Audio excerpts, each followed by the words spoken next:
saudara yang saya kasih di dalam Tuhan. Terpujilah nama Tuhan kita Yesus Kristus yang bila mana kita ada oleh karena penebusan dan anugerahnya.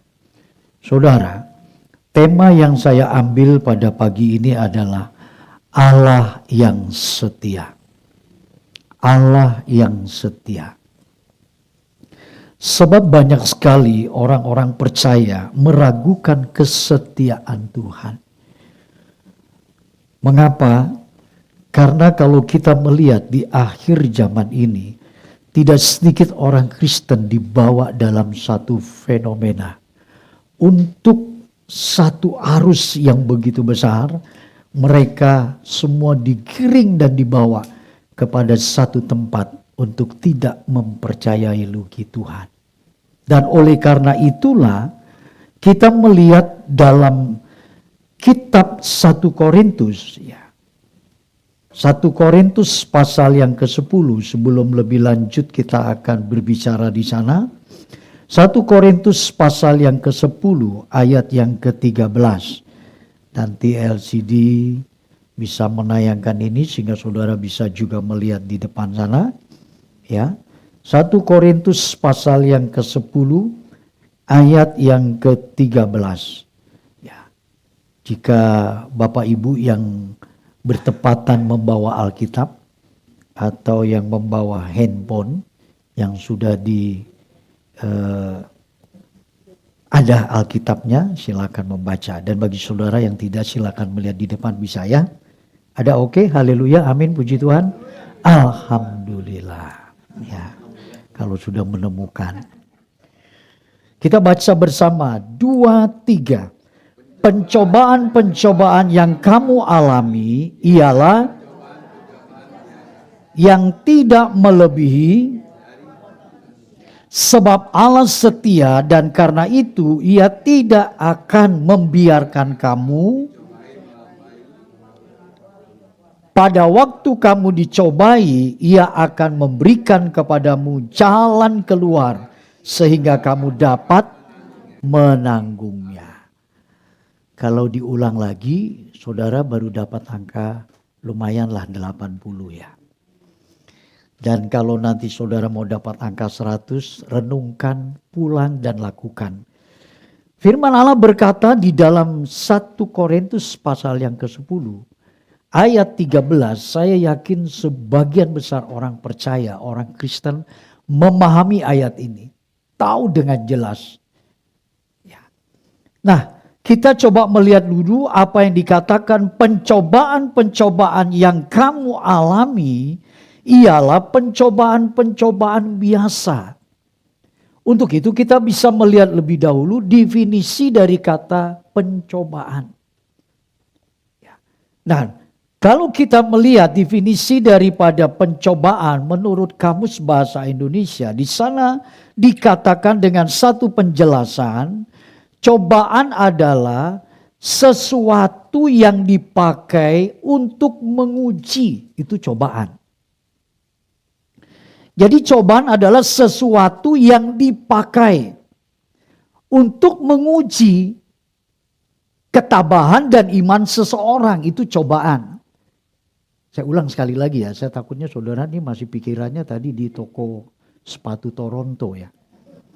Jadi cobaan itu adalah menurut Kamus Bahasa Indonesia dikatakan bahwa pencobaan itu adalah segala sesuatu yang dipakai untuk dikenakan kepada seseorang, yaitu akan ketabahannya diuji, imannya diuji, itu cobaan. Jadi kalau pencobaan itu dikatakan oleh firman Tuhan tadi, pencobaan itu adalah sesuatu di mana proses yang berlangsung atau sesuatu yang dikatakan cara untuk berjalannya pencobaan yang dipakai tadi, cobaan yang dipakai tadi. Paham ya saudara? Ya. Tadi makan apa nih? Sarapannya ya.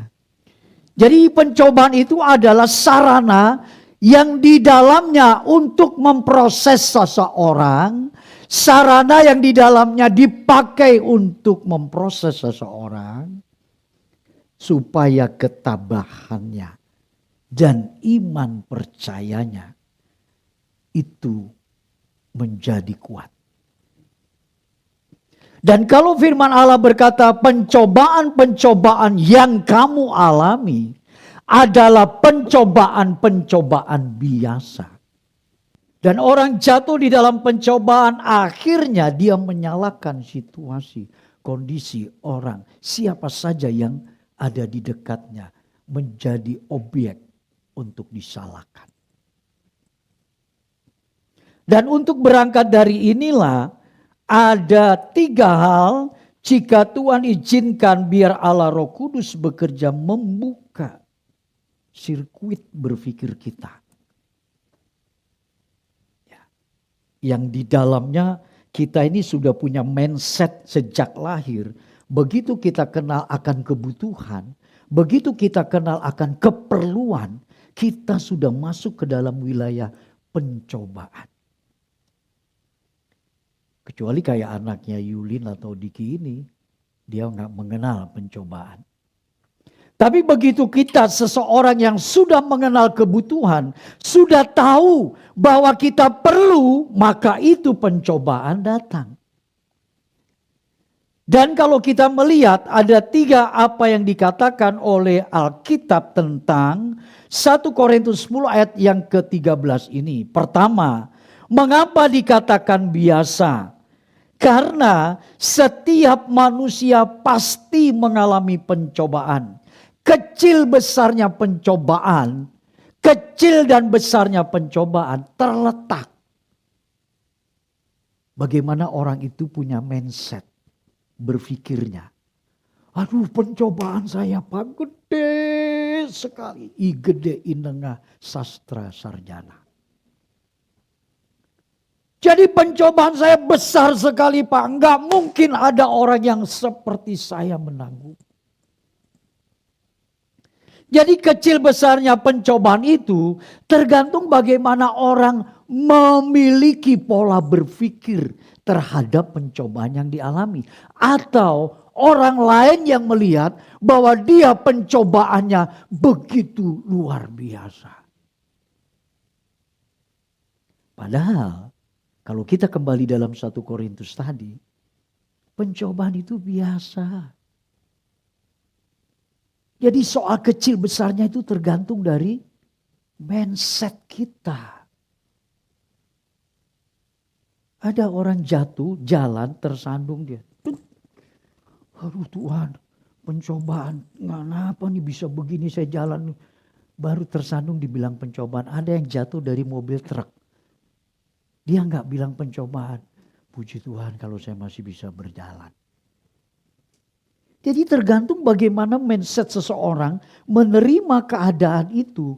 Dan sirkuit berpikirnya termasuk nurani batinnya. Itu harus sama. Sebab itulah ketika firman Allah mengatakan bahwa pencobaan yang kamu alami biasa. Biasa. Sekali lagi saya garis besarkan. Biasa. Tidak ada yang luar biasa. Nah, berangkat dari inilah kita belajar supaya pola berpikir kita diperbaharui. Bagaimana yang tadinya kita memiliki satu mindset berpikir bahwa kita orang percaya, anak-anak raja, orang yang diberikan perjanjian, memiliki hak istimewa, maka ada pengecualian sehingga kita bebas terhadap pencobaan. Justru kalau saudara sadari, justru orang-orang yang demikian inilah yang akan memiliki pencobaan lebih dahsyat. Dulu sebelum saya menerima Kristus sebagai juru selamat, mama saya gak pernah berkata, awas ya, kalau lu masuk ke gereja dan Kristen, sekali-kali lu jangan coba-coba. Ya. Gue gak bakalan kasih uang sepeser pun. Jadi waktu kita sebelum menjadi orang Kristen dan menerima Kristus sebagai juru selamat, tidak ada tuh notabene perkataan mama saya kepada saya begitu. Tapi begitu saya mengambil keputusan menerima dia sebagai juru selamat, konsekuensinya adalah itu harus. Kalau kamu coba-coba masuk tetap Kristen, kamu gak akan saya kasih uang. Jadi kita semakin besar menghadapi sebuah pencobaan. Tetapi bagi Allah di matanya, kacamata Allah, sekalipun bagi kita besar, menurut pikiran kita, tapi bagi Tuhan itu biasa. Apanya yang menjadi luar biasa bagi Tuhan? Gak ada. Kitanya saja yang selalu memblow up. Menjadikan berita sensasional. Dan itu yang membuat akhirnya kita terjerembab dalam satu pola berpikir yang mendewakan akan segala pencobaan. Lalu bagaimana bila ada orang yang tidak mau masuk ke dalam pencobaan? Bagaimana ada orang yang memilih, saya gak mau Tuhan. Sebab banyak seperti Yudas, seperti Petrus manakala dia harus dikatakan oleh seorang anak kecil, engkau salah satu muridnya. Enggak. Aku tidak kenal dia. Bisa memilih untuk tidak memasuki wilayah pencobaan. Bisa. Tapi perhatikan, ketika kalau kita melihat pencobaan itu adalah alat, sarana Tuhan untuk supaya kita masuk ke dalam wilayah kehendaknya, maka kita masuk ke dalam apa yang Allah mau. Disitulah satu kondisi kita sedang mengalami Tuhan. Orang boleh untuk tidak masuk ke dalam wilayah pencobaan. Dia hak free will-nya, dia punya prerogatif, dia punya berkata tidak Tuhan. Bukankah banyak orang yang tadinya menerima Kristus akhirnya dia meninggalkan dan balik lagi ke dunia dan sebagaimana yang dia dulu hidup sebelum percaya. Barnabas, rekan sepelayanan dari Paulus, akhirnya dia berpisah dengan Paulus dan Barnabas kembali lagi. Jadi di sini saudaraku yang dikasih di dalam Tuhan, kita punya wewenang untuk mengatakan tidak kepada pencobaan. Tapi saya ingin mengatakan ketika kita tidak masuk dalam pencobaan, maka dengan kata lain perhatikan, satu kali kita akan pasti meninggalkan Tuhan. Pasti. Kan tadi saya katakan contoh adalah Petrus. Ketika dia berkata, aku sekali-kali tidak mengenal orang itu. Dan aku bukan muridnya. Dan saat itu dia lari dari kenyataan. Dan akhirnya dia tidak mengalami Kristus di dalamnya. Dan begitu satu waktu kesempatan dia punya. Dia menyadari akan kesalahannya. Petrus, sebelum ayam berkokok 3 kali engkau menyangkal aku. Ada kekuatan firman yang begitu mengubahnya. Ada perkataan Kristus yang mengingatkan sebelum terjadi. Dan itu memberikan rona tersendiri dalam diri Petrus. Dia menyesali, dia tahu. Dia dulu pernah berkata kepadaku. Dan sekarang aku melakukan. Dan akhirnya dia menerima kembali apa yang harus dia lakukan. Mempercayai Kristus.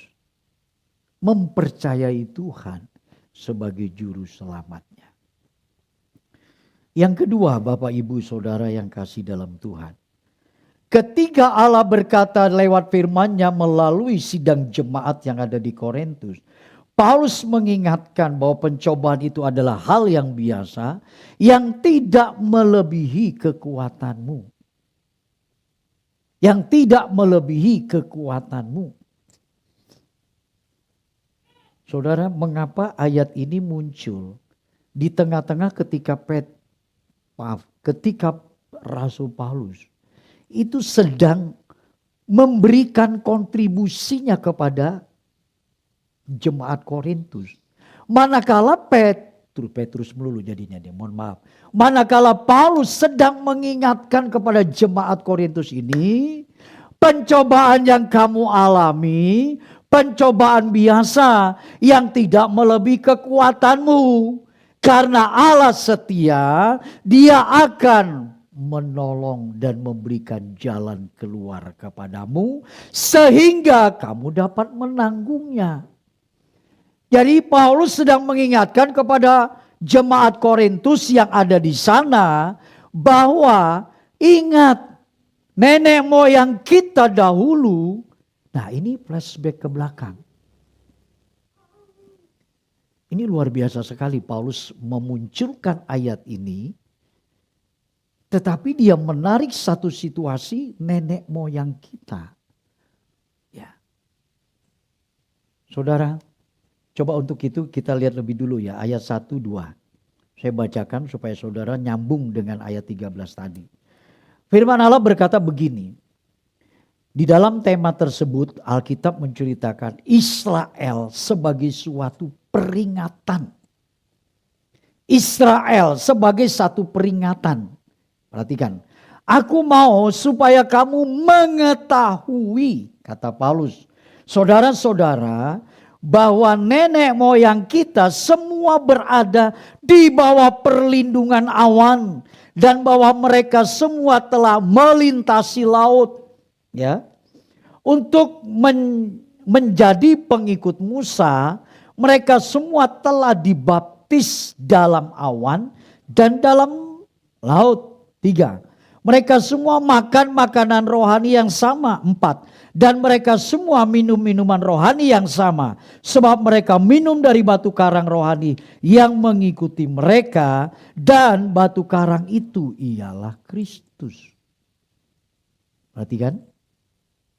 Jadi ketika ayat 13 itu muncul sebagai peneguhan Paulus untuk mengingatkan Israel ini sebagai satu peringatan.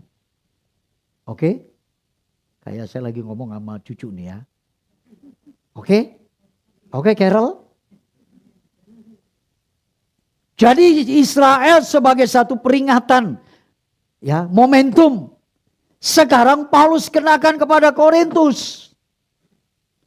Nah, ketika Korintus sudah diberitahu dan muncul ayat 13 ini, Paulus ingatkan, kamu lihat nenek moyang kita dulu dibaptis dan di awan-awan di atasnya itu melindungi mereka, dibaptis lewati laut dan makan makanan dan minum minuman rohani yang sama dengan batu karang yaitu Yesus Kristus.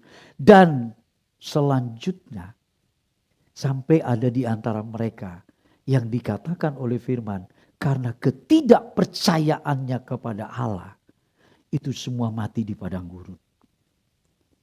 Nah, peringatan ini dikenakan Korintus. Sekarang kita yang hidup di akhir zaman ini, kita pakai dalam rencana Tuhan. Dan apa yang Tuhan mau, kita kenakan. Sekarang Korintus sudah terjadi, sekarang kita. Kita ini adalah jemaat di akhir zaman.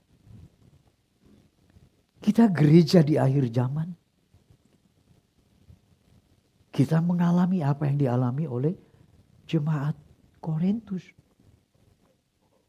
Walaupun notabene-nya kita nggak tahu problem apa yang dialaminya. Tapi minimal kita masuk dalam suasana hari-hari ini saudara semakin jahat sekali. Kalau orang mengambil motor, walaupun sudah ada CCTV,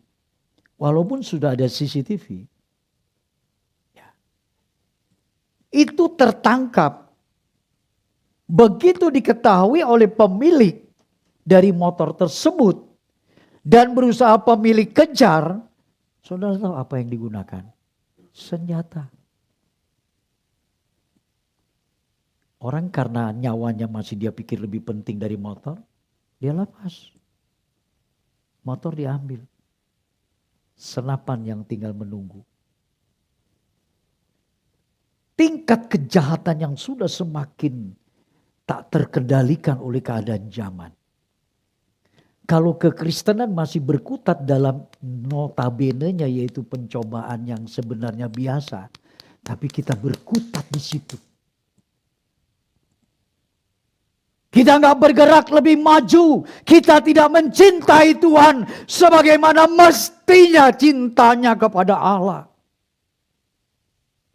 Kita gampang sekali gontai. Kita gampang sekali tertiup angin. Kita gampang sekali notabene dengan berita-berita hoak. Kita sangat takut dan mengkhawatirkan. Dan itulah tanda-tanda bagaimana kekristenan di akhir zaman ini. Yang kedua adalah dikatakan oleh firman Allah tidak lebih dari kekuatan manusia. Ya. Coba munculkan lagi Okta. Dalam 1 Korintus 10 ayat 13. Sebab dikatakan di sana pencobaan-pencobaan yang kamu alami, pencobaan-pencobaan biasa. Saya ulang ya saudara. Kelihatannya ini berkutat di situ supaya saudara paham. Saya pun supaya ngerti. Yang tidak melebihi kekuatan manusia. Sekarang saya mau tanya. Kita manusia? Kita manusia? Apa tandanya kita manusia?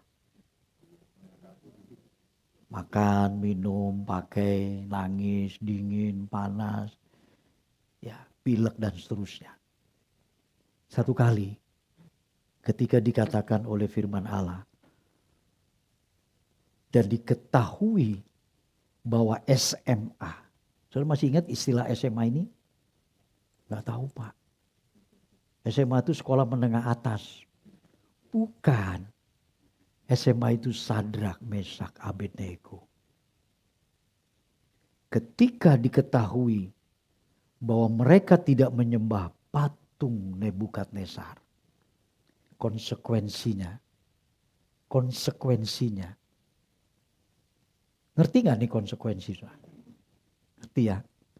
Sebagai satu daripada akibatnya mereka tidak menyembah patung itu, imbalannya mereka akan dimasukkan ke dalam dapur api 7 kali lipat panasnya. Saking geramnya dan seluruh masyarakat kala itu mereka sepakat untuk membunuh orang yang sedang berseberangan dengan kerajaan Nebukadnezar dan seantero daripada wilayah kekuasaan. Gak main-main. Maka Sadrak, Mesak, Abednego siap bertempur dengan iman percayanya. Dia berkata, Tuanku, sekalipun Allah yang kusembah tidak menyelamatkanku. Aku tidak akan menyembah patung itu. Orang-orang yang begitu sangat kental sekali mengasihi Tuhan. Orang yang jatuh cinta pada Allah, orang yang begitu mengasihi Tuhan, dia tidak rela untuk dia bisa menyembah kepada patung. Hanya dia tahu Tuhan yang dia sembah. Dia tidak biarkan sejengkal napas pun untuk dia legokan kepada Baalnya Nebukadnezar. Saudara, jadi kalau kita lihat bagaimana begitu luar biasanya menurut kita, tapi sesungguhnya menurut SMA ini biasa. Mengapa dikatakan biasa? Dia berkata biasa kok. Seandainya Tuhan, Allahku yang tidak menolongku, hadapi. Dia hadapi kok. Bukan dia lari. Bagaimana dengan kita ketika kita menghadapi pencobaan? Kita lari. Masih ingat kemarin korbannya Pak Miko Elias? Ada batu besar. Dia hindari. Dia ke sana. Apakah batu ini berpindah? Bukankah banyak di antara kita orang Kristen di hari masalahnya tetap itu-itu saja. Sampai begitu loh saya. Masalahnya uang, masalahnya kontrakan, masalahnya ini, masalahnya cucu, masalahnya mantu, masalahnya ini semuter nih saudara. Ya, supaya saudara tahu nih masalah kayaknya nggak ada habis-habisnya. Begitu terus. Kapan sampai kita bisa jatuh cinta sama Allah? Kapan kita punya waktu sampai dia bisa menikmati kita? Itulah yang sesungguhnya Allah sedang ingin katakan. Biasa tidak melebihi kekuatan manusia.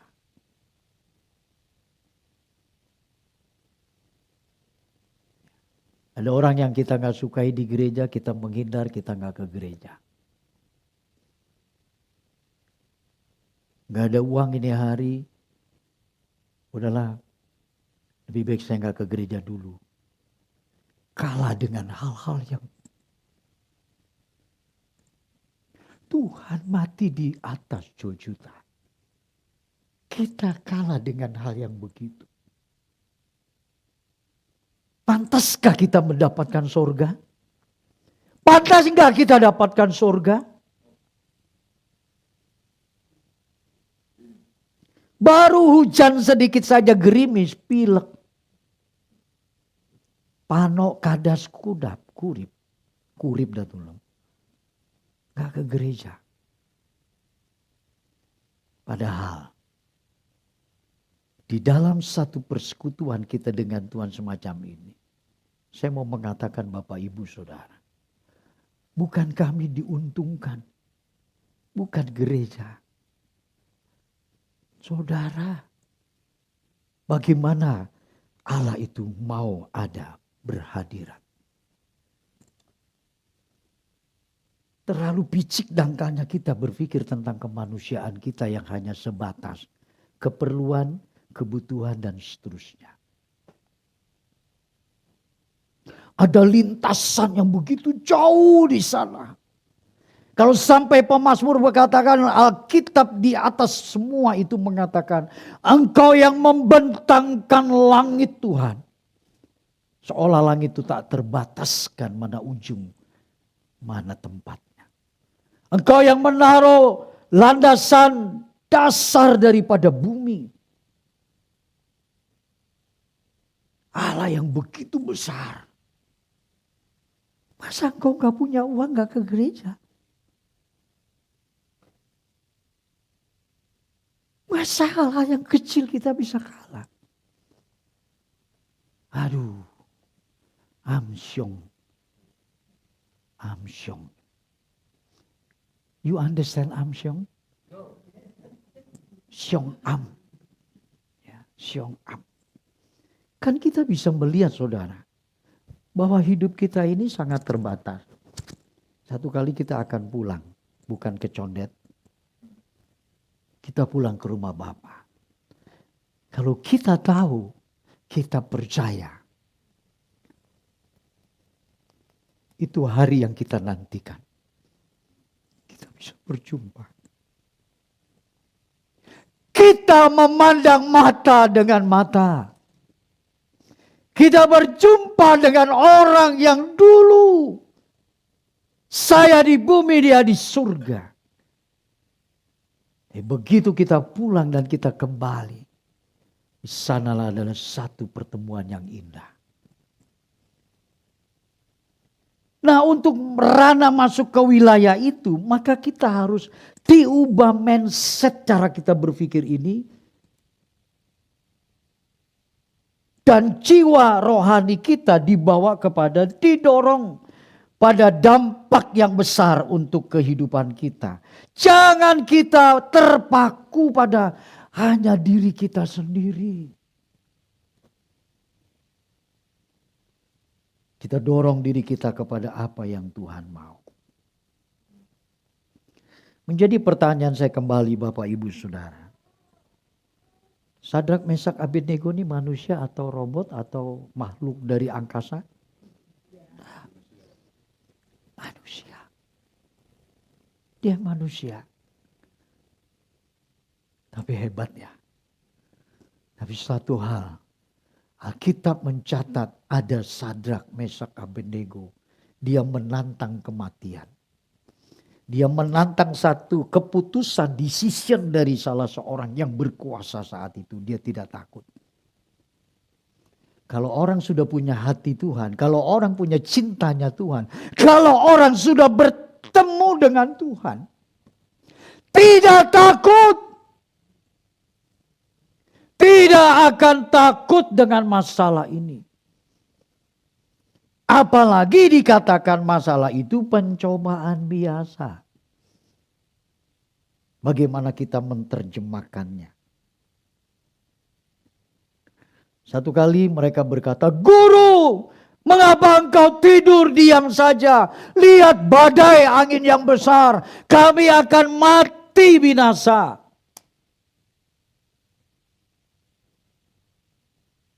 Padahal di dalam perahu itu ada Yesus. Dan itulah satu peringatan besar. Yesus berkata, "Hai engkau orang yang kurang percaya." Mengapa pencobaan biasa menjadi luar biasa? Mengapa pencobaan seringkali membuat orang tidak mampu melewati kehidupan dan mencintai terus membawa diri kepada Tuhan?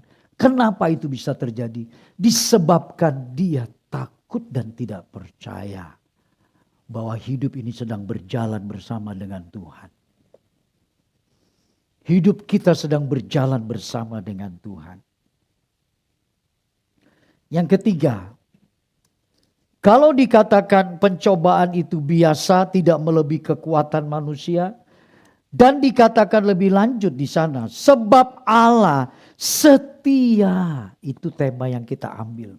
Sebab Allah setia, dan karena itu Ia tidak akan membiarkan kamu dicobai melampaui kekuatanmu. Setia kok dia. Saya bisa tidak setia. Sebagai gembala, sebagai pemimpin gereja,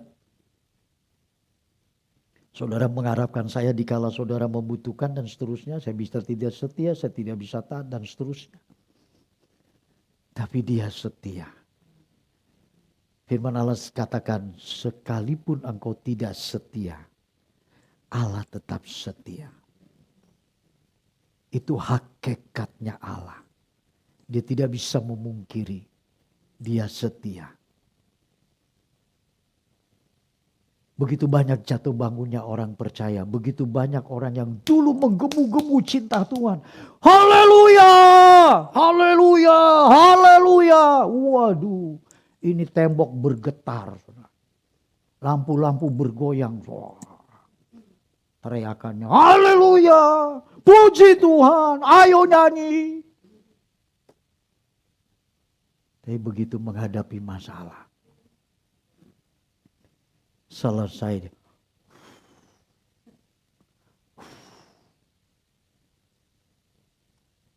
Ses kemana?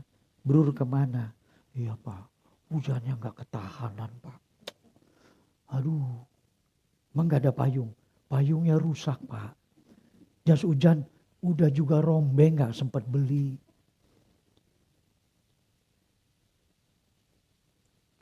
Gak tahu saudara.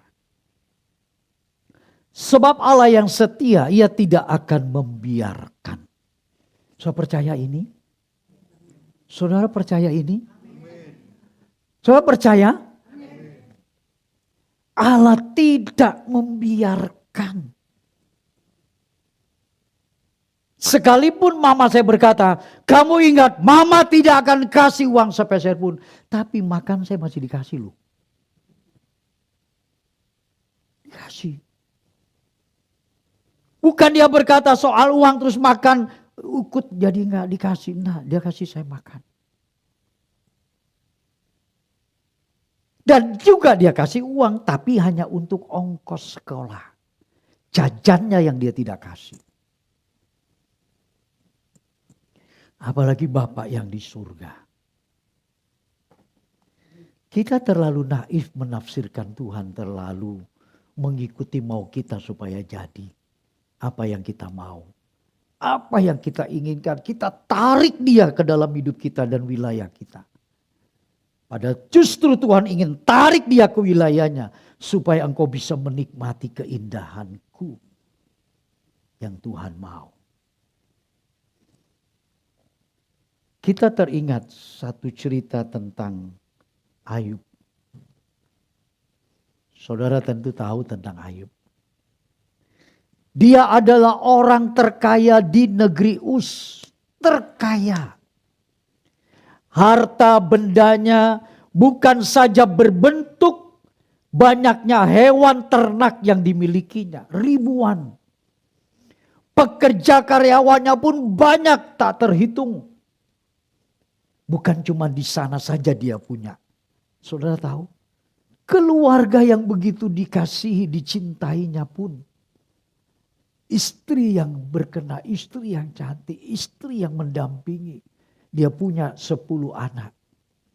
7 laki-laki, 3 wanita. Semuanya pada menghormati dia.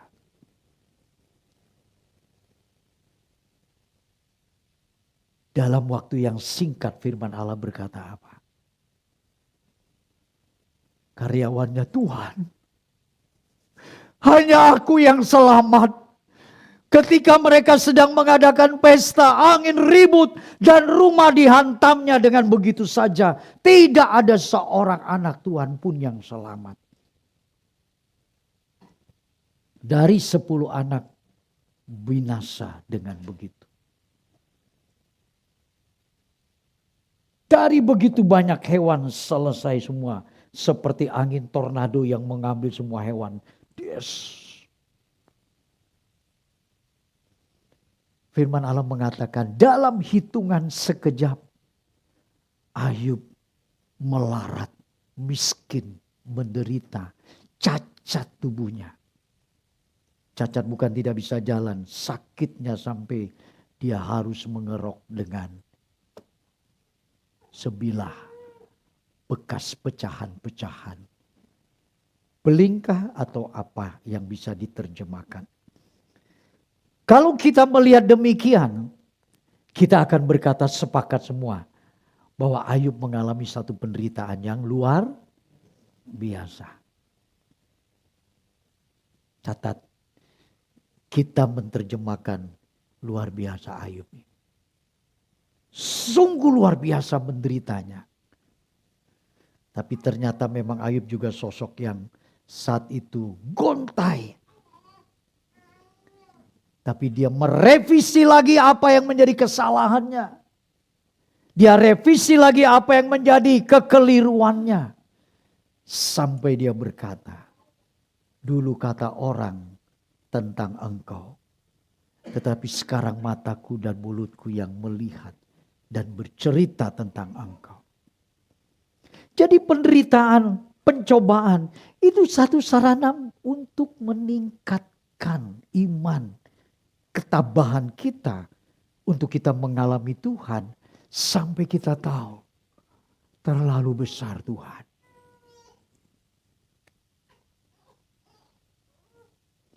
Masuk ke sana atau tidak kita? Sekarang mari kita lihat seperti tadi saya mengatakan firman Allah juga yang memberikan penegasan. Kalau kita sebagai orang percaya ingin mendapat dispensasi, mendapat satu hak istimewa, dikecualikan, itu sesuatu yang salah. Saya ulang. Justru orang-orang yang tahu mengenal Tuhan dengan benar, dia berjumpa dengan Kristus. Lo tahu? Salib pencobaannya akan berlipat. Mengapa Ayub mengalami begitu? Ada yang tahu? Mengapa Ayub mengalami begitu? Karena dia sosok orang yang saleh. Dia sosok orang yang takut akan Tuhan. Dia sosok orang yang jujur. Dia sosok orang yang menjauhi kejahatan. Itu Ayub. Pantas Allah sampai tertegun. Pantas Allah bidik Ayub. Ini orang adalah sesuatu yang menarikku ke sana. Ku ingin tahu sesungguhnya jiwanya. Ku ingin tahu hatinya. Ku ingin tahu apa yang menjadi kehendaknya. Dan akhirnya Allah berkata, silakan kepada iblis. Asal jangan engkau mengganggu nyawanya. Saya nggak tahu seberapa jauh sebenarnya pencobaan kita. Seberapa jauh masalah kita. Besar kecil tergantung kita memahami. Kalau kita memahami Tuhan dengan benar, tidak ada masalah kita. Jadi apa Pak kalau sekarang bangun tidur gak ada makanan? Ya itu masalah. Bagaimana caranya? Ya kau berdoa bersyukur, Tuhan terima kasih kalau saya masih sempat belum melihat sarapan hari ini.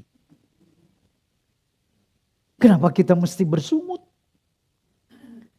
Seandai kalaupun tidak ada, oh Tuhan engkau inginkan aku supaya hari ini bisa berpuasa.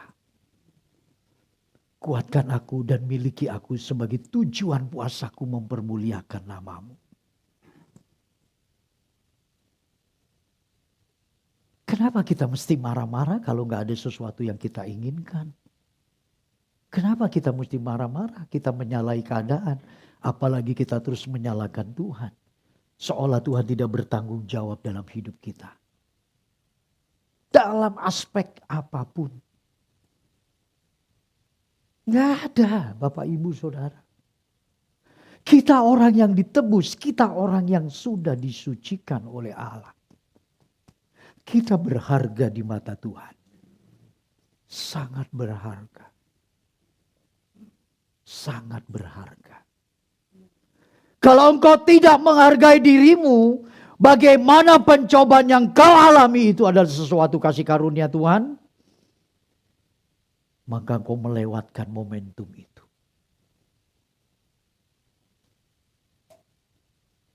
Dan itulah yang sesungguhnya kita cari. Terbetik dalam beberapa hal, saudara. Kiranya Allah mengerti dan memahami hati ini. Belakangan saya selalu mempertanyakan Tuhan. Kenapa saya sekarang gak mengalami sedahsyat seperti dulu. Sampai gak ada uang harus puasa. Ya. Sampai gak ada uang harus bikin surat perjanjian. Engkau biarkan aku di wilayah-wilayah pintu tertutup. Seolah aku tidak melihat ruang pertolongan. Pergi salah seorang, di situ dia berkata, maaf Pak, baru saja anak saya bayar uang kuliah. Dan seterusnya. Belum kita dapat hinaan, belum kita dapat ejekan, belum dapat kemarahan dan seterusnya. Kita dihantam dengan berbagai yang begitu gak ada kesempatan lagi. Kita membela diri.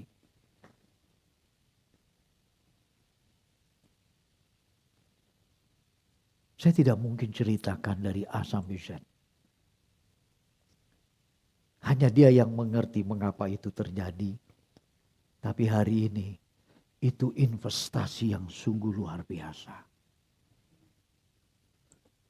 Kalau benar-benar Allah yang kukasihi, dia yang mengerti hati.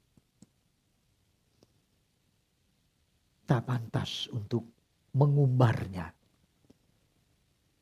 Hanya Tuhan yang mesti kita tinggikan. Tuhan yang kita agungkan.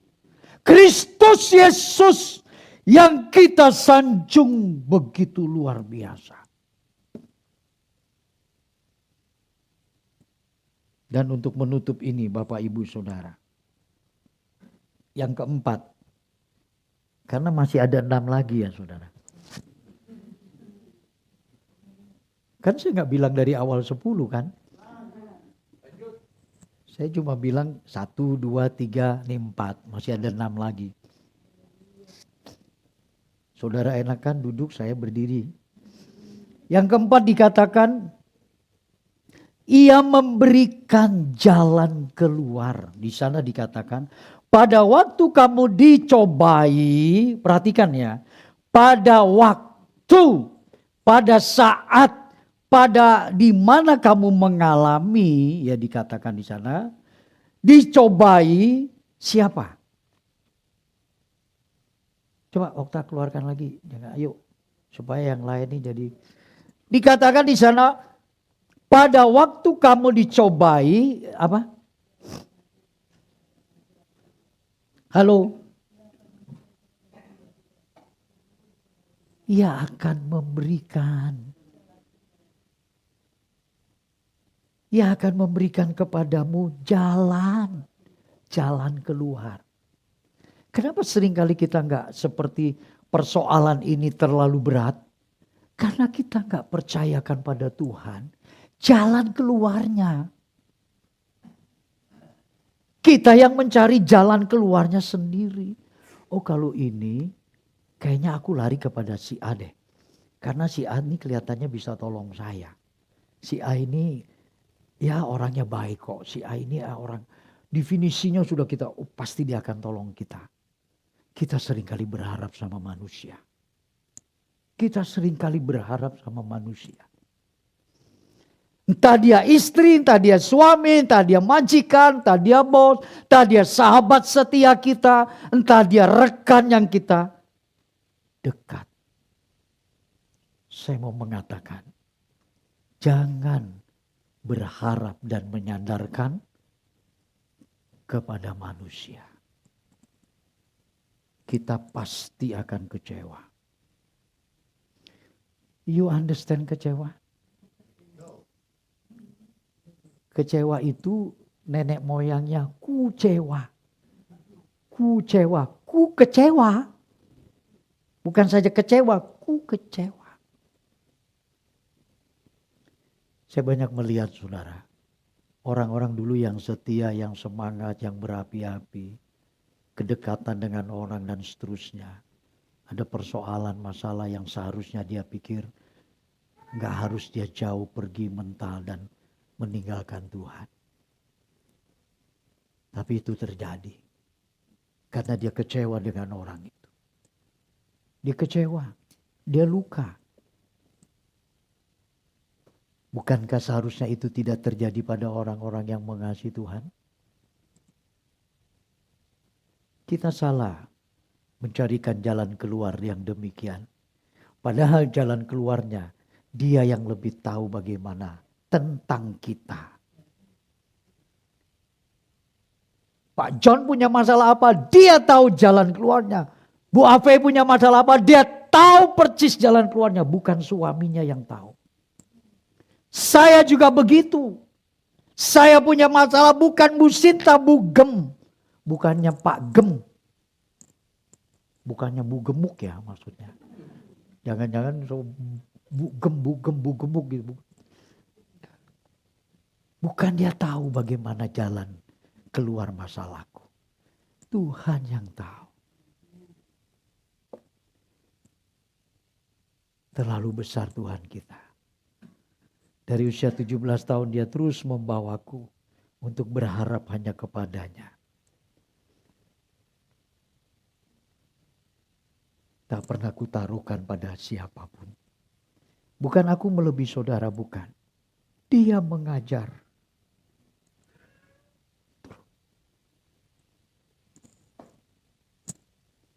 Sebagai penutup dari khotbah ini. Ia memberikan jalan keluar. Mengapa kita harus membutuhkan jalan keluar? Karena jalan keluar itulah yang dapat menanggung kita dari pencobaan itu. Saudara, pernah mendengar tentang Daniel? Daniel bersama rekannya itu yang tadi SMA. Kalau Sadrak, Mesak, Abednego ini diceplungkan, diceburkan ke dalam api 7 kali lipat. Daniel ketika diketahui oleh sahabat, oleh rekan sekerjanya yang ada di istana daripada Darius. Saat itu kondisi keadaannya Mereka bersepakat untuk mencari kesalahan Daniel yang terkecil-kecilnya. Coba bayangkan. Sampai di mana kalau perlu rambutnya jatuh, dia ingin tahu Daniel itu seperti apa. Tidak diketemukan.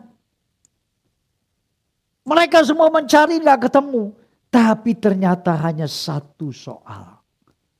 Daniel punya kesalahan kepada ketaatannya akan Allah. Nah, ini yang menjadi sumber. Saudara tahu ya, taatnya Daniel tiga kali dia satu hari menghadap Tuhan. Dia berdoa, bersujud. Itu yang menjadi kesalahan Daniel. Amati saudara, sebagai penutup ya, amati. Garis bawahi. Jadi ketika orang-orang ada di arusnya Tuhan yang begitu kuat. Seolah engkau tidak dicari lagi persoalan masalah bagaimana. Tapi soal bagaimana engkau punya Tuhan. Itu yang menjadi sumber persoalan. Iblis tidak suka, iblis gak senang. Iblis akan berpasukan untuk menyerang dan menjatuhkan orang-orang yang mengasihinya Tuhan. Karena ini sumber masalah. Jadi hati-hati Bapak Ibu, tolong bantu saya dalam doa. Untuk tetap saya dipercaya sebagaimana sekarang yang saudara rasakan. Dan terus kami ingin terus Tuhan, terus. Dan itu yang menjadi sumber. Dan manakala Daniel diketahui dia tidak menyembah kepada apa yang menjadi seharusnya Daniel lakukan. Dan akhirnya kita buka Daniel pasal 6 ayat 17 untuk menutup ini. Daniel pasal 6 ayat 17. Coba Okta itu kan. Oke. Kita baca ya sama-sama. Gak ada yang tidur ya. 2, 3. Sesudah itu raja memberi perintah. Lalu diambillah Daniel dan dilemparkannya ke dalam. Berbicaralah raja kepada Daniel. Allahmu. Ya. Raja sangat sayang kepada Daniel. Tapi dia terpojokkan oleh Perdana Menteri-Perdana Menterinya.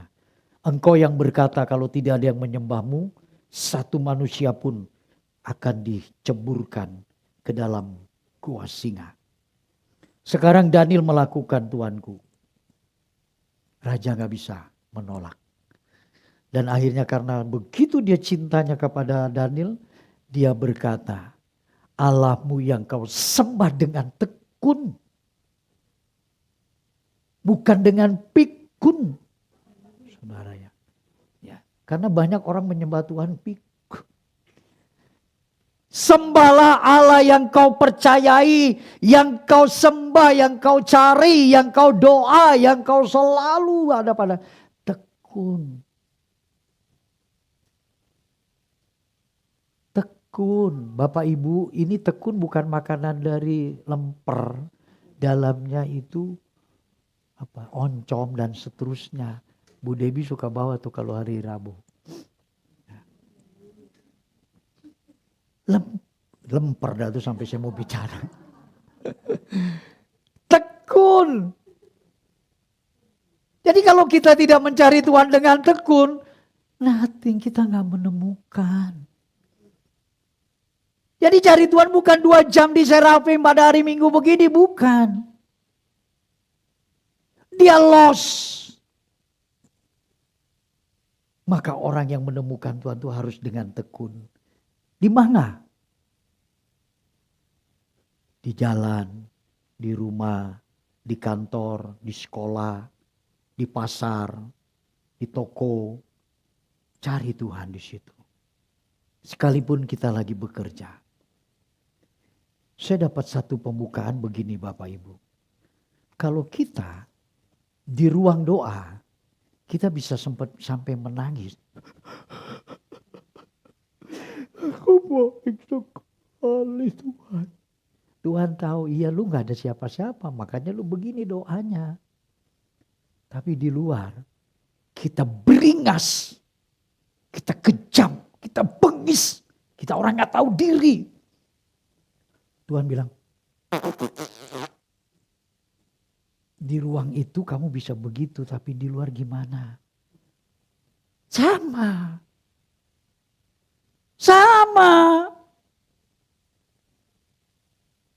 Wah, itu ketika terbuka, tercelik mata saya. Terlalu transparannya Tuhan melihat kita. Gak bisa kita munafik. Gak bisa. Berurusan dengan Tuhan itu adalah